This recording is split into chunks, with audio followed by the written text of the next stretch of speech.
welcome to another paper crafting YouTubers Let's Get Organized hop.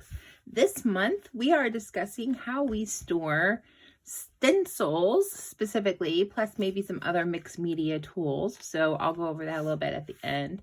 But for the most part, I wanted to show you how I store my stencils because I have a bunch of stencils and I store them in pretty much the same way, but two different books because of the size. So this is just an old post-bound scrapbook, and I'm sure I bought it with a kit. I even have some of these papers still, and I found it works incredibly well. And I apologize for the glare from my light, but you're gonna have to, that's just gonna happen this time. It works incredibly well to hold the 12 by 12 stencils, obviously, duh, right? I don't have a whole bunch of 12 by 12s.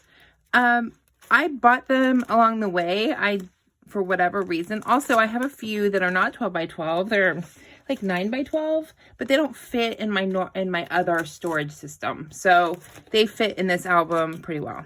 I don't know why some manufacturers make them 9 by 12 when most albums are 12 by 12 or, you know, smaller, but these aren't necessarily, I didn't get these with the intention of actually scrapbooking with them. I got them to do gel press plate printing, which was on like a 8 by 10 gel plate. So I still don't know why they would make them that size, but they do. So I don't even know why. I mean, 12 by 12s, I don't even use those on my scrapbook pages. As you can tell, I haven't really used any of these. I just prefer to collect them. I have used this one because I just really like the design on that one. This one is not actually a stencil. This is a screen printing piece. It was made on a thermal screen print thing, and it's really fun to use. I have a few of those, but that one stores in here too. As you can see, I don't actually even put all of them in here. So these are my 12 by 12s in whatever other size. Should probably just take that one like out of the bag. I like to keep the packaging in there sometimes so I actually know what it is if I need to refer to it later. Okay, and then the main way that I store my stencils, and I am definitely growing out of this, and I probably need to find a different way, but this has worked for the most part for me so far, is just a normal, this is I think from the Dollar Tree, 1 inch, 2 inch probably, 1.5 inch binder. I mean, you know, just a normal, got it when it was on sale. I think I'm going to go with a 1. It's like a 1.5. It looks too big to be a 1 inch. Okay, so here's another one of those screens. And then I have mine roughly sorted with different color papers. So I bought a package of bright copy paper. And then I sorted my stencils into different categories. And then put a title page. And then changed the colors most of the time. It didn't quite work, but I did for the most part, based on what was in it, if the category changed.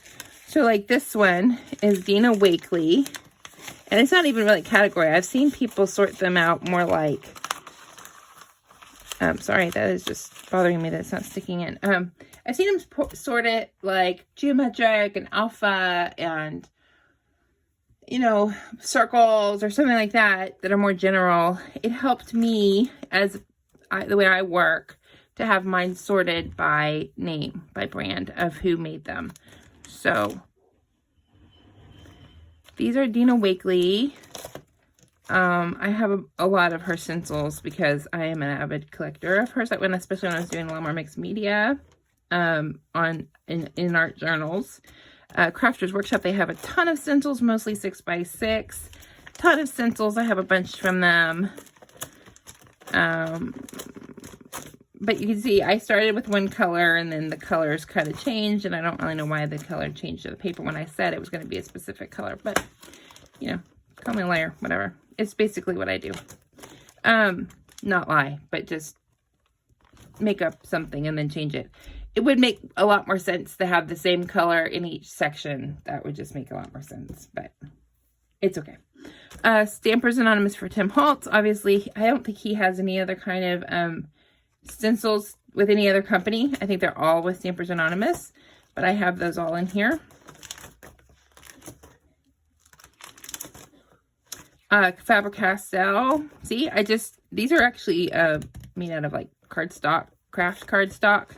So I have, this is how I store them. This is just normal 8.5 by 11 paper sleeves, put in some paper in here, and I have them sorted like that. And that is how it works for me. I have an issue sometimes with actually remembering to put them back in the thing. And so I end up with like a stack over here on my desk of stencils. But what's nice is that it's very easy to flip through these. These are Vicki Boutin, and I really should make a new section just for her because I have a bunch of stencils from her. But, and in my head, I know which ones I have that are Vicki Boutin. So, so that's those. And then that's pretty much all my stencils. I mean, there's really no other way of storing them. I just keep them like this. It works well for me, and I like this system.